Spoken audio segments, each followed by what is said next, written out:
بسم الله الرحمن الرحیم. فمن غش فلیس منا. ډېره مهرباني سهارنامه نیوز تاسو ته څنګه چې معلومه ده دلته کې نن د عسکروان پمپ د هغې افتتاح وشوه. څومره خلک چې راغلي د هغوی موږ شکریه ادا کوو، د میډیا والا شکریه ادا کوو، عام خلک راغلي وو، کوم سټیک هولډر راغلي وو د هغوی شکریه ادا کوو چې زموږ سره په دې پروګرام کې دلته هغوی شرکت وکړو.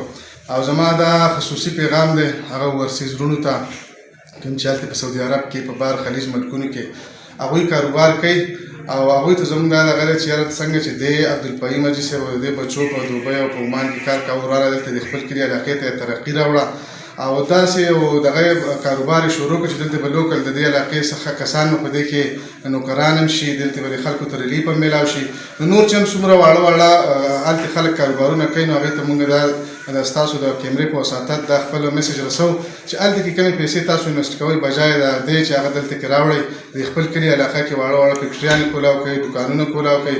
نو دې کې به د کلي د علاقې ترقي چې ده دا مخ په وړاندې به علاقه به مخ په وړاندې لاړ شي او دلته چې کوم غریب خلک دي نو هغوی ته به روزګار هم میلاو شي. دلته کې به د نشو کومې نشې چې خلک کوي، تماشې کوي، غلاګانې کوي، په هغو کې به کمی هم راشي. نو زه یو ځل بیا د سهارنامې او څومره میډیا والا چې راغلي د هغوی هم شکریه ادا کوم. پمپ والا ته خصوصي دا خبره کوم چې یاره څنګه چې حدیث مبارک دی د هغې مفهوم دی، ما په اوله کې ویلي چې څوک ملاوټ کوي نو پیغمبر علیه السلام وایي چې زموږ نه نه دی. نو دوی چې کوم معیار مقدار دی دوی د هغې برقراره وساتي او څومره خلک چې راغلي موږ د هغې یو ځل بیا ډېره زیاته شکریه ادا کوو. جزاک الله خیر.